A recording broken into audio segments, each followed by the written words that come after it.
Alleluia, Alleluia. Wikain mo po, nakikinig ako sa iyong mga salita. Alleluia, Alleluia, Alleluia. Ang Ginoo manaa kaninyo. Manausab kanimo. Pagbasa gikan sa Santos nga Ebanghelyo sumala ni Mateo. Himayaw ikaw, O Ginoo. Sa panglakad na sa mga tao, may mga tao na usab nga nagdala ngadto kang Hesus ug usa ka tawo nga naamang tungod kay giyawaan man siya. Sa nahinginla na ang yawa, nakasulti ang tao ug nahibulong ang tanan. Unya naninggit sila, wala pa kita makakita hitabo nga sama niini dinhi sa Israel.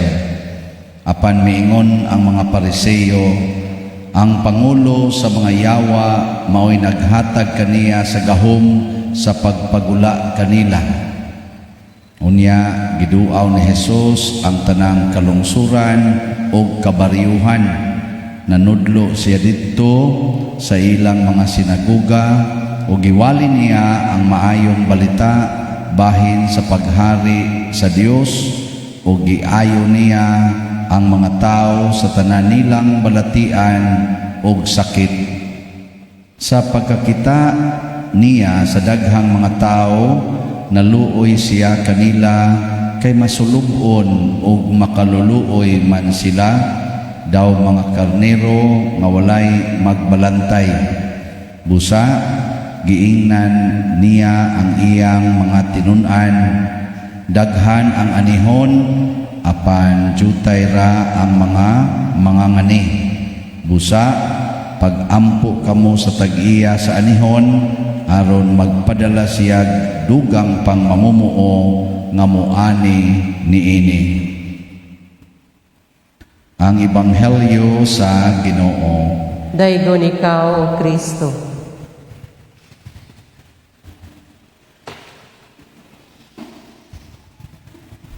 Unsa may gusto ninyong mahitabo sa inyong kinabuhi, mahimo mong anihonon o mangangani? Laborer o harvest? Laborer? Ayaw. O magliborer ka, ang requirement kinahanglan wa kay yawa sod nimo. Kay kung naa kay yawa sod nimo, ang harvest kanang anihonon, mga tao man ang giyawaan. Amo na si Kristo, wa man siya yawa sod niya, dali kanyang napapahawa ang mga yawa. Kanira bang yawa usahay o musod, mahimutang amang matud pa diri na ay amang kay giyawaan. Pila man kabuok ninyo din hero ng naamang. O, di ba? Kamong tanan. Mutubag. Amang mo o dili? Tubag na. So, wa na mo yawain. Pero daghan kay giyawaan oy. Daghan ro mga asawa giyawaan in relasyon sa ilang bana. Di na mo tagad. O, di na ka mo tagad. Unsa man na? Amang ka, dili? Amang. Hindi na kasulti ba? Daghan sa rong mga managsuon na nag-away, giyawaan sad, din asan magtinagdanay, amang. Daghang managsilingan na nag-away, wa na, amang na sad. Na manggani uban, sigig simba din pero di magtinagdanay, amang yapon. Ang kuyaw, sigig misa, kunya, amang. Kaya nag-ilog sa kulikta.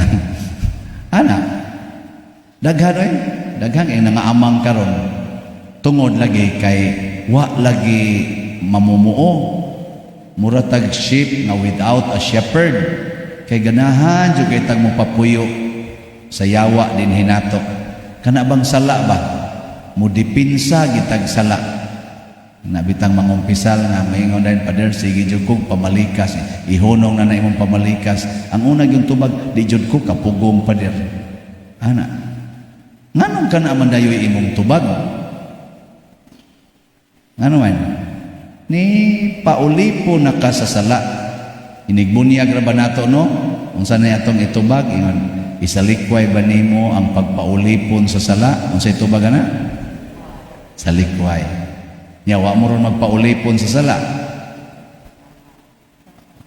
Basta mo dipinsa na gani ka, prago na maglagot ka sa katao. Nya ingnon dayon ka, pasayloan na kay makapaimpierno ng kalagot isa. Ala, di pa ako ready, di pa ako ready. Unya na lang, basin pa. Di pa ako ka-move on. Ana. Grabe kay ning gibuhat niya nako. Imong dipinsahan ang yawa nga naa nimo, patay ka niya. Maamang gyud ka. Nya mahimo na kang part sa harvest. Si Jacob sa unang pagbasa nakigbugno siya sa Ginoo. Amot na hibaw to siyang Ginoo tong iyang gibugno. Basta nakigbugno siya, abutan og buntag. Buntagan sila. Niingon na lang tong iyang ikabugno nga buhiin ako kay kanang murag wrestling sila ba? Buhiin ako kay hayag na. Di siya mamuhi. Pero doon ay gisulti si Jacob, sa di ti kabuhian basta di ko nimo panalanginan. So nahibaw gid siya nga Ginoo tong iyang gikuptan. Ana, niya gusto siya mangayo og panalangin. Kuptan niya mayang Ginoo, isukmag pagutong iyang dapi-dapi diri na lisagod siya, na dislocate gud ang iyang sayon ana kaning ano ni ba? Join. Kian-kian gud siya paghuman pero wa gid siya mamuhi. Unsa may kanana, unsa may usas mga gipasabot ana. Nya kini dayon Ginoo ug mukuputan niya muratag nakig-wrestling ngano man ang atong nature as human being mureklamo gina siya basta Ginoo imong kuptan. Kana bang imong lawas ba? Mureklamo na basta Ginoo imong kuptan? Agree mo, disagree? Pananglitan. Unsa may mga natures Ginoo? Kamatuoran. Siya, ako ang kamatuoran. Kaning atong lawas, ganahan kini mamakak. Hay may mas dali nimo buhaton, pagtugan sa tinuod o pamakak? Ganahan kita mamakak. Muputi imong buhok, imo yung ipatina. Mamakak yun ka nga ang imong buhok itom. Munipis imong kilay, imong kiskisan niya badlisan, haron mura jud kag baga og kilay, mamakak jud ka. Ganahan jud kita anak, no?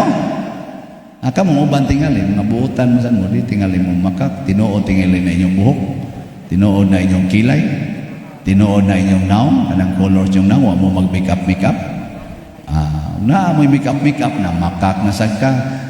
Ang pari sad di sa gyud magsulob og kanang clerical inigawas ngadto kay haron mo ra sag ulitaw tan-awon ba. Kagsad patsuy sa may ginagmay. Oy ang kuya ug ang pari hasta pari magpatina na sa buhok. Wala ngano man isa haron ba tan-on tan-awon for what? For what? Nabte dagang mayon ako pader ikaw bata pa biya kag naon kung tinaon imong buhok nako para unsa man para sa madre. Di ba para unsa man? Ana. Tungod kay mamakak kita. Ang ato ng nature, ganahan kita mamakak. Sakit kayo itugan ang kamatuoran. Mao na mo reklamo kita basta Ginoo na mo. Kana bang pakupton tas Ginoo ba?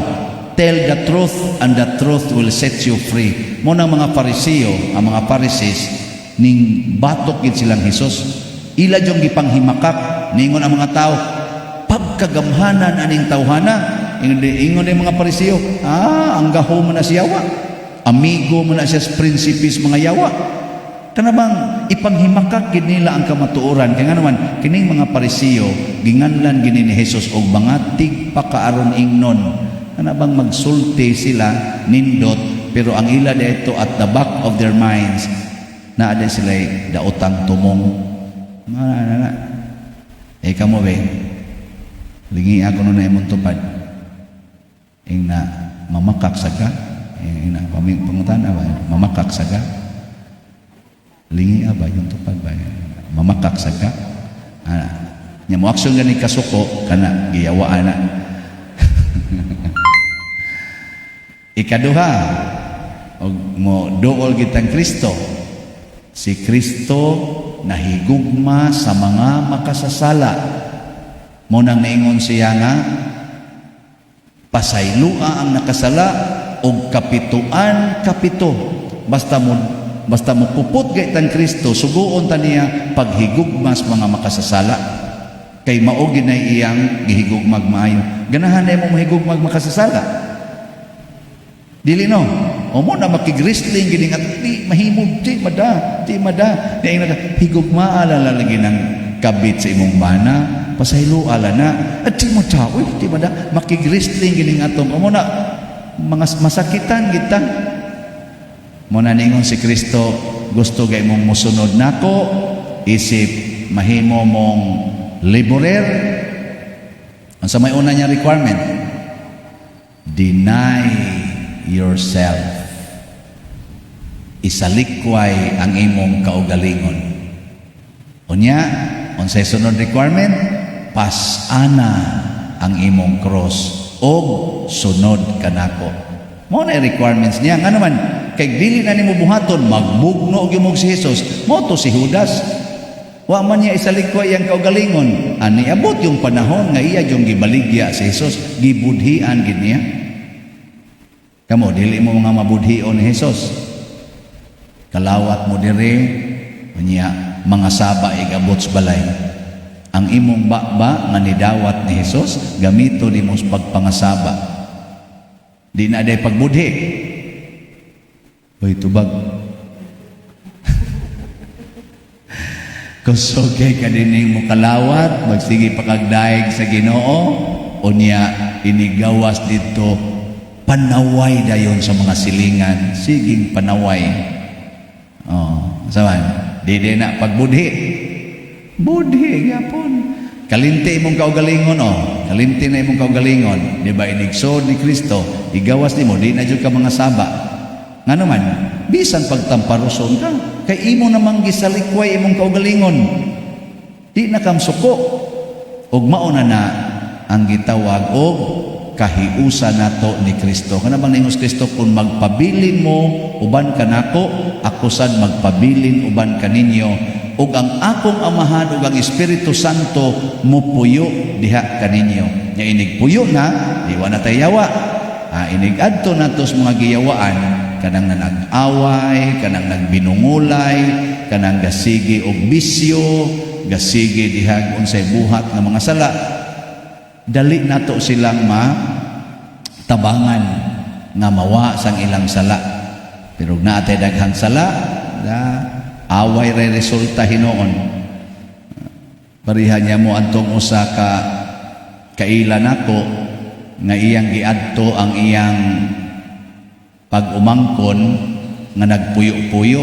Nya naaman siya simbahan kanunay, soon may kauban may simbahan. Iyang giadto, nya giingnan dayon niya ang iyang pag-umangkon nga nagpuyo-puyo. Kamo ba, wa mo masayon nga padong mo sa impyerno? Tanawan ang inyong mga anak.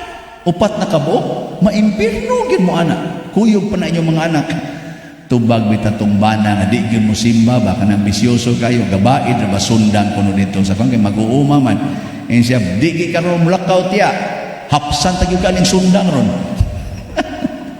Tong pagkita namo di pa man ko pari. Wa pagi ko musuon seminaryo sa Legion of Mary, mako siya di bada. Giyawaan. Giyawaan ko no. Kisa may giyawaan na to. Ang niadto dito. Mo to, ako niadto. Akong giadto dito. Pag abot na ko, nanabod siya sa manok ba? Nako, daghana din mong manok. Siya, niya gamay. Nako. Niya, kana ganing tari na nimo kana usay. Bata pa kay na ana ba. Nako nindot sa nagbalhibo nang manuka nindot ana sa bitaw ana. Asikuan na sa manok. Ikaw mo dito namin mo nasa doy. Siya sabong yata noong tagsabong ari. Gawas na iyang asawa ga patutoy sa bata ba.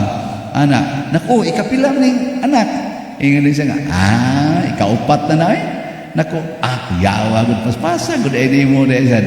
Naku, kami upang gani ni usa. Sa hinaya sa ninyo, wa man sad mo inyo sad mo. Ano bakit pareha ra mamigidad anak. Hangtod kita ko siyang mangga dito, daghang kay buwak ba. Naku imo nang mangga sa. Oh, ako na naku, kana nindot yung kay nagdayon. Sa nindot nagdayon tingali kay natiman ko na gyud. Ana ba? Ingin siya, asam day mo. Ana duha mamikabuok. Asam day mo. Ay nganis inyo nong mikaon. Siya kadto bitang niagin si Manab laguta ginako lang kon. Ni anhi man sa dinhi. Yang ano man siya nga, ingano ko maimpirno ko. Impirno ko no. Patyon ko na sila no. Dadon ko na sila sa impirno. Lagot kay kustanan murang magsila na lay dunay kabuot. Ako na lang ko'y buot. Kanang pakasal, gusto kay ko ng pakasal, ug doon na pala ko'y kwarta, magpakasal siya ko. Ingat din ako, unya, tabangan ka na mo nga, way bayron nun kayo, pakasal ka. Ingat din siya nga, ngano ko taong dili. Wala yung itabangan, mas wedding. Kasal na yun. Wa maimpirno. Natagaan pa noon, migmanok noon. Ang akong pasabot ba, kung no ako kay yawa dinhi, ang kalagot mangguni mo ang panaway, manggudayon mo imong bation, pero si Kristo ang gugma may iyang ihatag. Gugma ba? Tistingi imong bana mga bit, inig-uli, imo din siyang daygon. Wa kaduka kadlaw naman ron. Ana. Nya ingon din siya, wa man okay ra kay tanan oy. Okay, tawag nako. Unya unsaon ko tawad ti kag kape? Ana. Ano lang ba? Mahibuong ti imong bana ngano man siya mangutanag diin kog gikan mura magway kasuko perti mang nindutag smile ana hangtod adto hinay-hinay siguro maabutan tingay mga 14 ka tuig ana makasulti na gito siya sa tinud-anay nga nimo nga naa na sa mga anak ditong yatiman sa iyang babae nga tulok buok nya masuko ka dili. Karon kay nitugan siya sa tinuod, padong na siya sa kaluwasan. Wa pa'y siguro, magkuyog pa mo dito sa langit, imong bana, iyang kabit, apil pa itong mga anak. Tungod to nimo, na-harvest nimo ba? Na-harvest. Nya okay na ninyo? Magwa, ma-okay. So sige, manindog na lang ta.